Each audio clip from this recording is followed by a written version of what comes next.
Stephen Colbert thought it would be just another night, lights, jokes, applause.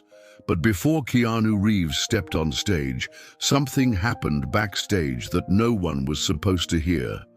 A quiet demand to hide the very thing that had kept him alive, a cross, a belief, a silence that carried weight. What followed wasn't a clash, it was a revelation.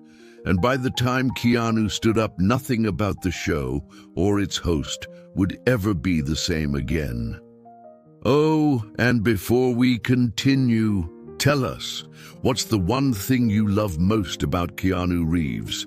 Let us know in the comments. It was a regular Tuesday at the CBS studio. Lights adjusted, cameras calibrated, scripts triple-checked. The audience had already begun lining up outside.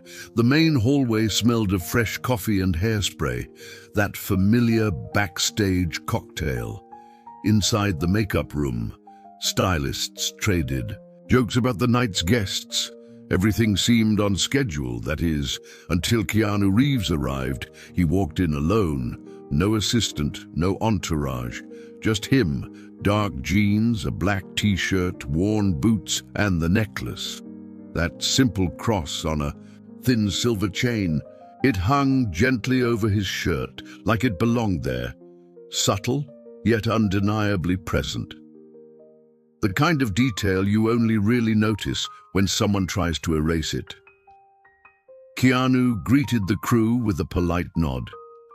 He moved through the hallway silently, exchanging small smiles with camera operators and sound techs. Then, a young producer, too nervous for his age, suddenly stepped in front of him. "Mr. Reeves?" the producer asked, voice overly respectful. Keanu stopped and looked at him. "Can we speak privately? Just a quick word?" He led him into a small room, beige walls, a couch that had seen better days. The door clicked shut behind them. "It's nothing major," the producer began, trying to sound casual, though the sweat along his temple said otherwise. "Just a request from upstairs." Keanu waited, still silent. "It's about the necklace," the producer continued. "It's just a visual thing. The network prefers to avoid religious imagery, particularly Christian symbols. We're aiming for a more universal tone." Silence. The producer forced a smile, awkward. "Of course, it's nothing personal, just a minor adjustment." Keanu lowered his eyes briefly. His hand lifted to the necklace. His fingers touched the small cross gently, almost like checking it. It was still there. Then he looked back at the producer. "That all?" he asked, voice calm. "Yes, sir." "That's all?" the young man replied, clearly relieved. Keanu nodded once and walked out. No promise, no resistance, no reaction. But something, in that quiet gesture, touching the cross, lingered in the air like an echo. Backstage, the tension wasn't spoken aloud, but everyone felt it. Whispered questions flew. Is he gonna take it off? Why now? Was this a top-down call? The audience was almost fully seated. Laughter, selfies, anticipation. But behind the curtains, something had shifted. In the control room, the director stared at the monitors. He sensed it. "Where's Colbert?" he asked into his headset. "On his way," someone replied. "And Reeves?" "All good. But he kept the necklace." The director exhaled, then gave the order. "Camera 2, go wider. If he doesn't take it off, don't push in too tight." In the dressing room, Keanu splashed water on his face. He looked at himself in the mirror for a few long seconds. No uncertainty, no doubt.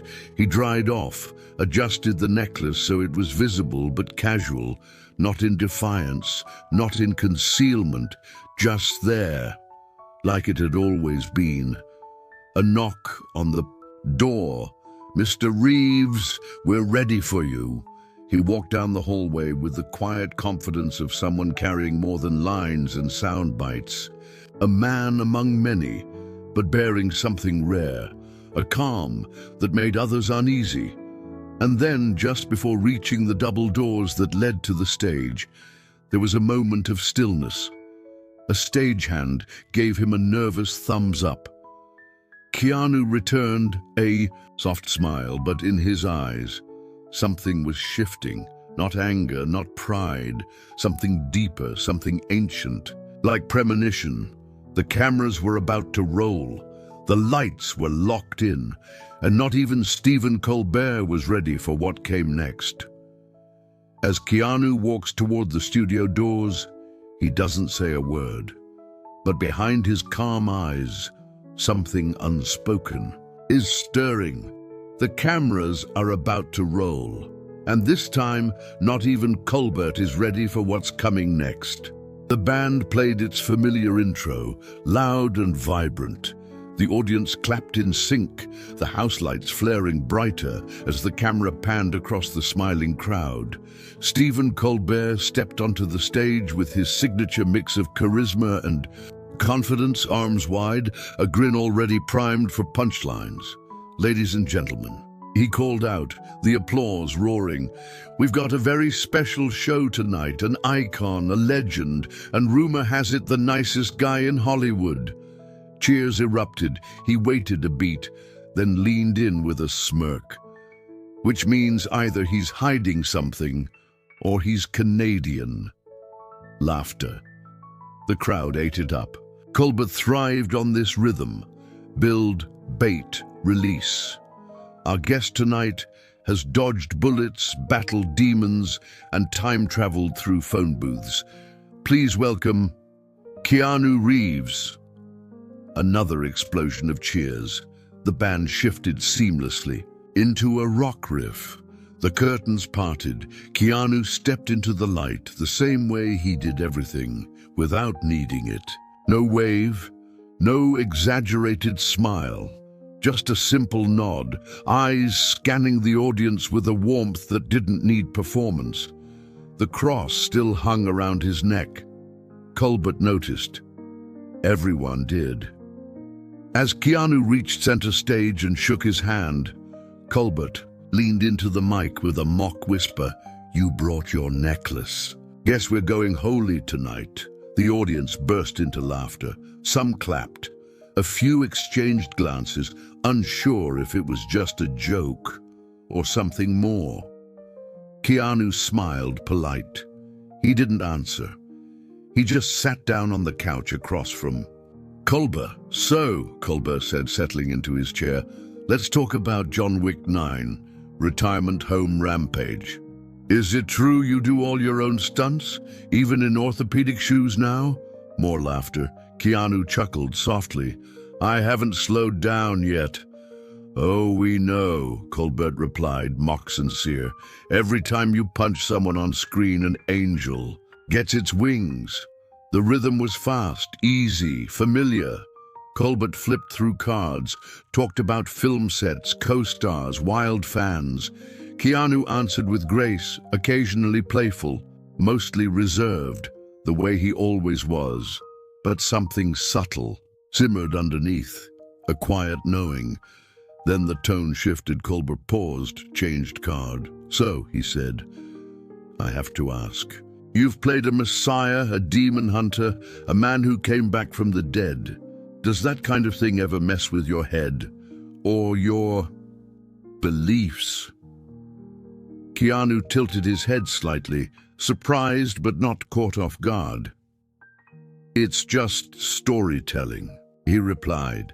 Sure, Colbert nodded, then leaned in. "But the necklace, is that storytelling too?" Laughter again, scattered this time. "Some uncomfortable." Keanu looked down at the cross, touched it gently. "No," he said simply. Colbert let the silence stretch for half a beat too long before covering. "Just curious," he said, smiling tight. "We try not to get too spiritual. On the show, wouldn't want to lose the atheists. More laughter, this time thinner. Keanu's eyes didn't leave his host. Still calm, still unmoved. "I'm not here to convert anyone," he said, voice level. "It's just part of who I am." "Fair enough," Colbert said quickly, sensing the shift, but he wasn't ready to let go. "I mean, don't get me wrong. I respect belief. I used to be an altar boy, actually." He laughed at his own memory. The audience joined, unsure why. Keanu said nothing. Colbert cleared his throat, shuffled the cards. The usual ease was faltering. The crowd felt it.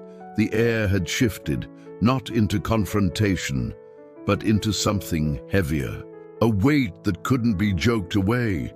Colbert tried to recover. "You know," he began, "it's just rare to see someone in Hollywood hold on to something like that. A little quaint, don't you think?" And that's when Keanu reached for the cross again, not dramatically, not defiantly, just with purpose. He didn't speak, but the gesture said enough.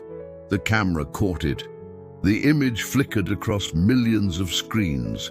Keanu Reeves, still as a statue, fingers resting on a silver cross while the world around him laughed. And that silence, that refusal to play along, was louder than any line. Colbert smiled, but it didn't quite reach his eyes. "So tell me, Keanu," he said, voice half sarcasm, half dare, "do you really think there's someone up there watching us?" The audience chuckled. Keanu's eyes locked onto his.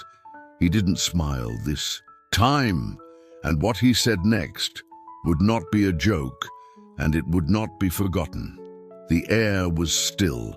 The laughter that had rippled through the studio only moments earlier had vanished, not because someone asked it to stop, but because it had nowhere left to go. The tension that had begun as an undercurrent was now unmistakable. Colbert, always in control of the stage, suddenly felt as though he'd crossed a line, a subtle one, invisible until it was behind him, and Keanu sat there, unmoved. Colbert's question still hung in the air. "Do you really think there's someone up there watching us?" The audience chuckled, awkward, hesitant. The kind of laugh people make when they're not sure what reaction is expected of them. But Keanu didn't flinch. His hand rested gently on the cross. His posture was relaxed, yet somehow immovable, unshakable. He leaned slightly forward.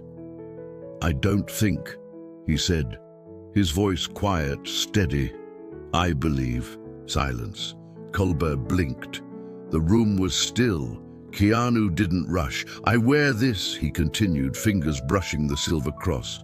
"Not to preach, not to provoke, and not because I need anyone to agree with me. I wear it because I've lost people I loved. My daughter, my partner, my best friend." The words didn't feel rehearsed. They weren't delivered like a monologue. They landed with the kind of weight only truth can carry. The audience, once ready to laugh at anything, now sat in rapt attention. You could hear breath. Keanu looked down for a moment, then back up. Not at Colbert, but into the audience, as if speaking to someone he couldn't see. "This reminds me," he said, "that love doesn't end just because someone's gone. It reminds me of the light they left behind, of the hope I still carry." Colbert shifted in his seat. His cue cards suddenly felt ridiculous in his hands. He glanced at them, then back at Keanu. There was no punchline here, no clever out. "Listen," Colbert said, attempting a reset. "I didn't mean to," but Keanu raised a hand gently, not to interrupt, but to redirect. "It's okay," he said softly. "You don't have to agree with me, but I shouldn't have to hide this, to sit here." He tapped the cross once, gently. "If I have to hide this part of me to be welcomed here, maybe I don't belong here." A few people in the audience gasped. Others exchanged glances.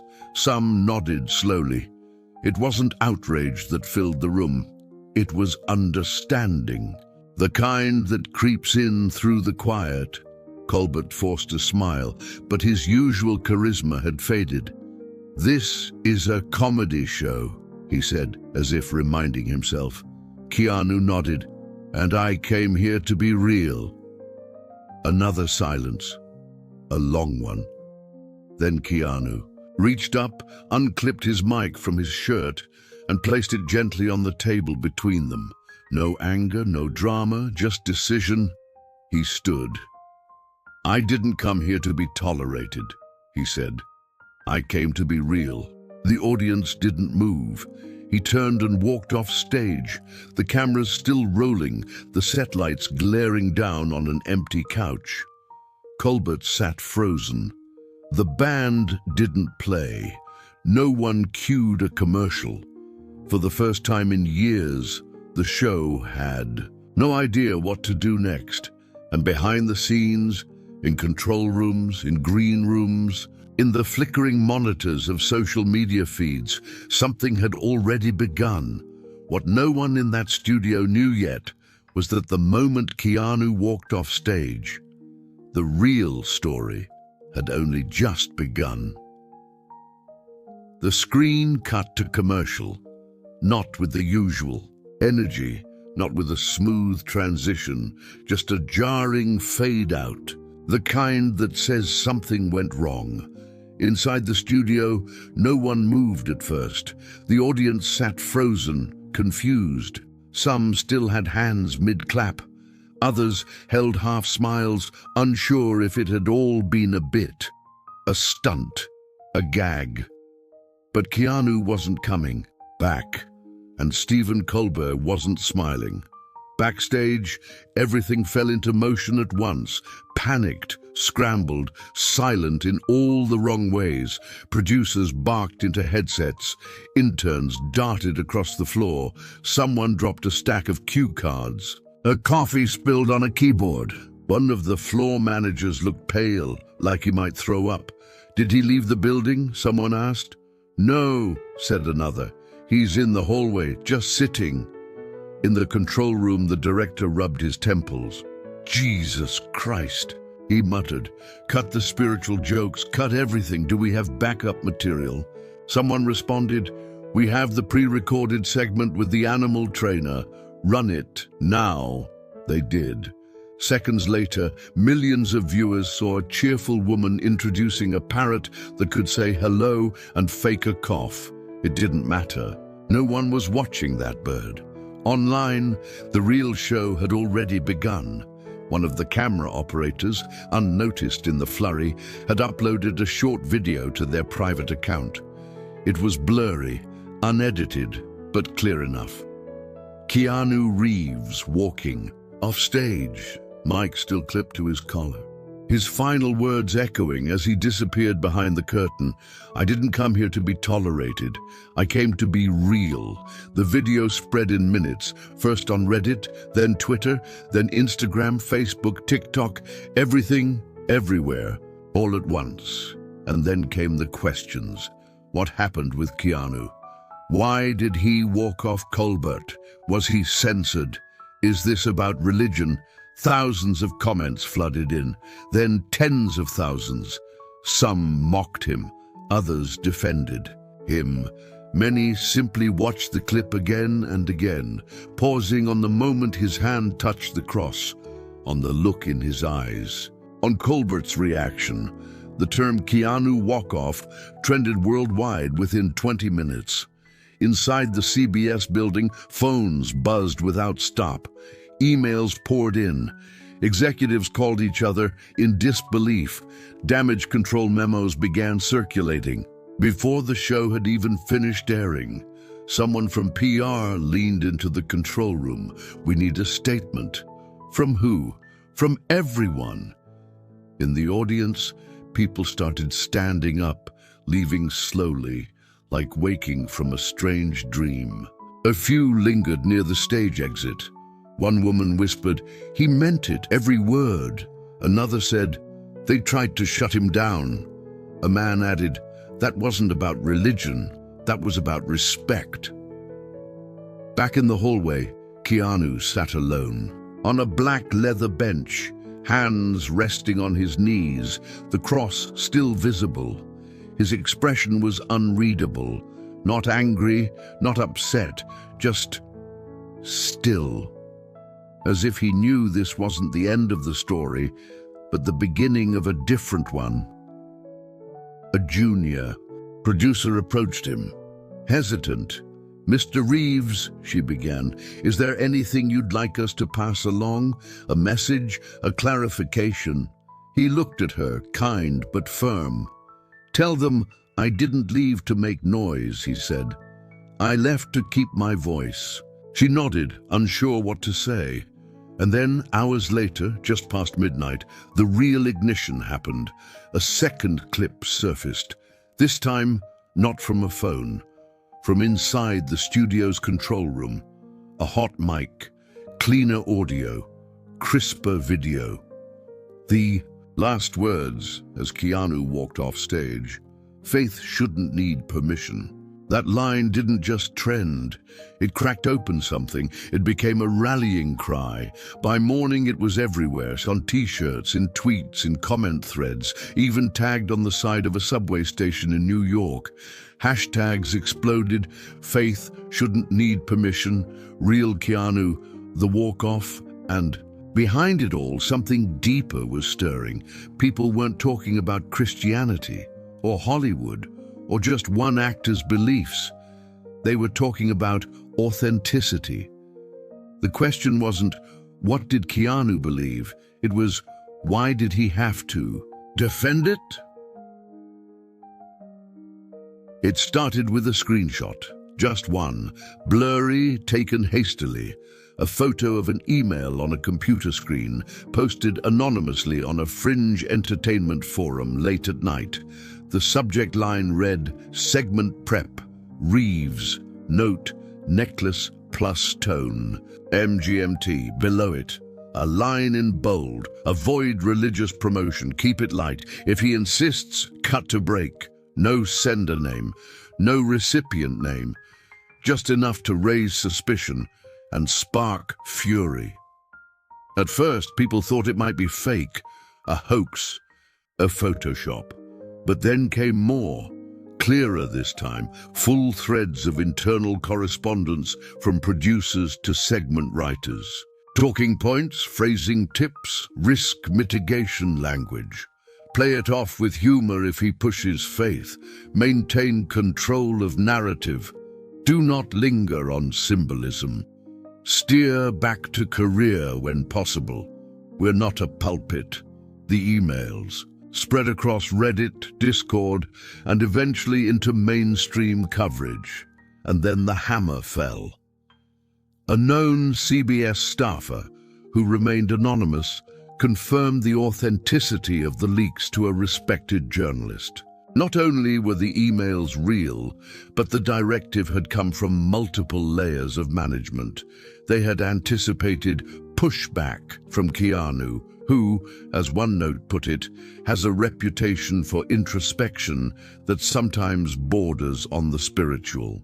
The intention had been to keep the interview safe, controlled, entertainment first, no room for real faith, not on their platform. The public didn't take it lightly. Within 48 hours, the hashtag #NakshFaith is not offensive overtook Twitter trends. What had started as a controversy around Keanu's interview had evolved into a cultural discussion and a reckoning. Celebrities began weighing in. Some criticized him subtly. Actors should stick to the role. Others defended him outright. Viola Davis tweeted, "Truth doesn't need a stage to be real." A Keanu Reeves walked off because we stopped listening. That's on us. A former talk show host posted, "We've created platforms that can't hold real weight. Then we punish people who carry it anyway." Unexpected voices emerged. Pastors, atheists, artists, educators, all pointing toward the same conclusion. This wasn't about religion, it was about authenticity and the quiet, calculated ways it's policed. In one viral TikTok, a woman with pink hair and a "No Gods, No Masters" shirt stared directly into the camera and said, "I don't believe in what he believes, but I believe in his right to believe it without being shamed on national TV." The comments poured in. It wasn't even what he said. It was how calm he was. "I felt seen, and I don't even wear a cross." He didn't walk out, he walked up. And still, Keanu said nothing. He hadn't given a single interview since the night of the broadcast. No tweets, no public statements. Just a silence that now spoke louder than most headlines. But behind the scenes, people were still trying to get ahead of the story. Damage control meetings, crisis PR consultants. A new framing strategy was drafted, one that emphasized Keanu's emotional sensitivity and tried to label the moment as a creative misunderstanding. It didn't work because something else had leaked. This time it wasn't an email, it was a voice recording. A journalist, mid-level, not famous, posted a teaser for her upcoming article. In the caption she wrote, "An anonymous source just sent me a recording. You need to hear what Colbert said after the cameras stopped rolling." The audio dropped the next morning. It began with silence, then footsteps. Colbert's voice followed, low and tense. He kept the cross on. "Damn it." Another voice, a producer. "You told the writers to poke. You wanted the reaction." Colbert, again frustrated. "Yeah, but I didn't think he'd walk. I thought he'd laugh, that he'd play along. You know, make it cute." Pause, then one last line. "He made me feel small." The clip was under a minute, but it detonated because it wasn't just about what Keanu believed anymore. It was about how uncomfortable people get when someone refuses to shrink for their approval. That's what the world heard in that recording, and suddenly people weren't just watching a controversy unfold. They were watching a fault line crack, a line between performance and presence, between tolerance and truth.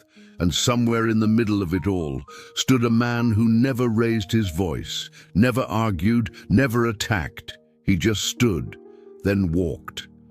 The camera was different this time. No audience, no band, no desk. Just Stephen Colbert, in a plain chair, seated in a modest studio. No witty intro, no applause, no lights to soften the edges. Just a man in front of a lens that couldn't be charmed. "This won't be a monologue," he began, hands clasped tightly in his lap. "It's not a bit. No cue cards, no punchlines." He looked tired, not just physically, something deeper. The fatigue of facing something you've run from for too long. "It's been a week since Keanu Reeves walked off my show," he said. "A week since the cameras caught what they were never meant to capture. And a week since people started asking questions I didn't want to answer." He took a breath, long, shaky.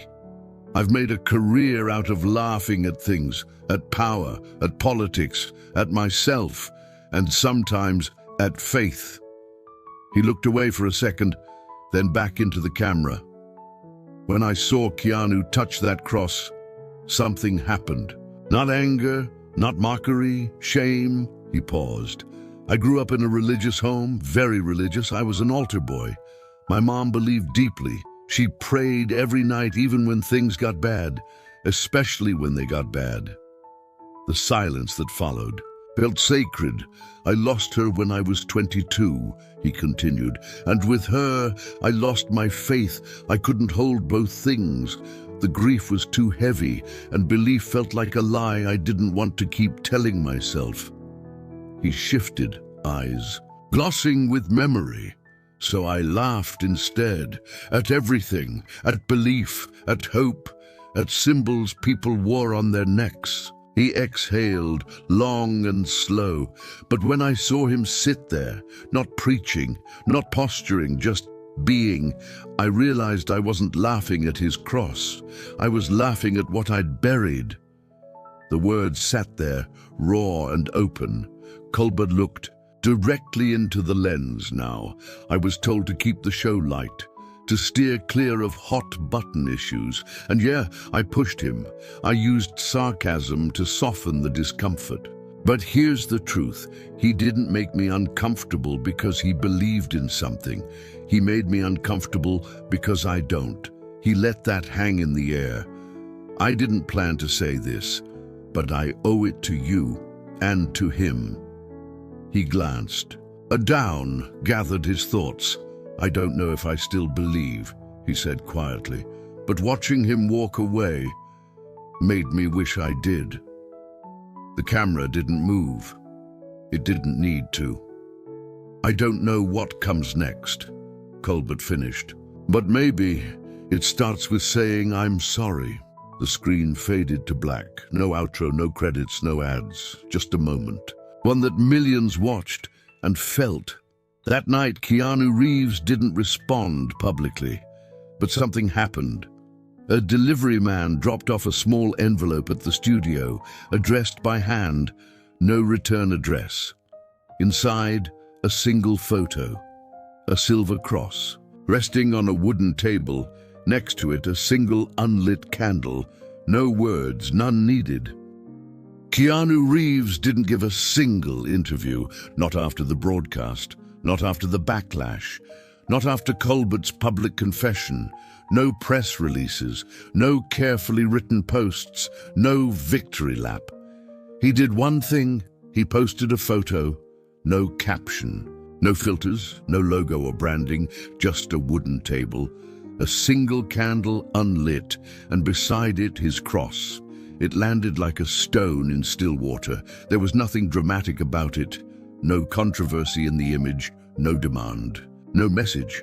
But somehow it said everything. The post was shared more than 10 million times in 24 hours. People stared at it, paused their scrolling for once, and saw more than a symbol. They saw stillness, presence, a man choosing silence instead of a spotlight, and that silence began to echo. It echoed in places no one expected. A nurse in rural Kentucky posted a photo of her own cross, one she hadn't worn in years. I wore it again today. No one said anything, but a patient smiled and said, "It's good to see you." That was enough. A recovering addict in Berlin tweeted, "I stopped hiding it. My faith, my story, my past. I'm not loud. I'm just done pretending it doesn't exist." A teenager in São Paulo wrote, "I didn't believe in anything, but now I believe in peace." I think that's a good start. No one was trying to mimic Keanu. He hadn't given them a slogan, a movement, a cause. All he had done was refuse to shrink, and in doing so, he gave people permission to expand. The ripple effect turned tidal. Churches didn't surge in attendance. Temples didn't explode in membership. But everywhere, online, offline, people began talking more honestly about faith, about grief, about symbols they'd buried to fit in, about stories they'd silenced so they wouldn't be misunderstood. And then, a few weeks later, Colbert's team reached out. A handwritten letter. No assistant, no press contact, just Stephen's own words. "Would you come back?" No guarantee of airtime, no offer of control, just the invitation. No one knew what Keanu would do until he walked through the backstage hallway once again. Same boots, same jeans, same black t-shirt, and the cross. This time, no one asked him to remove it. As he approached the stage doors, the air was different, still, sacred. The audience was already seated, but there was no hype, no laughter, just breath, just anticipation. When the doors opened and Keanu stepped onto the stage, the applause was not wild. It was warm, human, like something deep had been waiting to exhale. He walked to the same seat, sat down. Colbert didn't start with a joke. He didn't start at all. He just looked at him and nodded. Keanu returned the nod. No rehearsed statements, no speeches. But after a moment, Colbert finally spoke. "I'm not going to ask questions this time." Keanu smiled. Colbert continued, voice soft. "You didn't come here for that. I just want to thank you for holding your ground, for showing up with something most of us forgot we were allowed to keep." Keanu didn't respond immediately. Then finally he spoke. "We're all carrying something," he said. "Some people carry belief. Others carry doubt, grief, hope, love, silence. But whatever it is, it shouldn't need permission to exist." The audience didn't clap. They listened. "This," he said, touching the cross, "isn't a weapon. It's a memory of who I've lost and of who I'm still becoming. If it makes someone uncomfortable, that's okay. I've lived with discomfort, too, but I won't be made to feel ashamed of healing." No lights changed, no music swelled, but something holy moved through the room. Not religious, human, universal, a kind of reverence that had nothing to do with doctrine and everything to do with presence. And then Colbert, usually master of control, let the tears in his eyes settle. "I think I believe in something again," he said quietly, "even if it's just the idea that we don't have to hide anymore." Keanu nodded. "That's a good place to begin." The camera didn't cut, the show didn't end, it just rested there, in a stillness that echoed across screens, across hearts, across boundaries that had long divided people who might have more in common than they realized. In the months that followed, no official movements were created, no foundations, no charities, but one phrase quietly became part of the culture. Spoken in homes, schools, coffee shops, late-night texts. Faith shouldn't need permission. It meant different things to different people. To some, it was about religion. To others, about identity. To many, it simply meant you don't need to erase yourself to belong. And sometimes the loudest revolutions begin in silence and walk off stage, not to leave, but to return. Fully seen.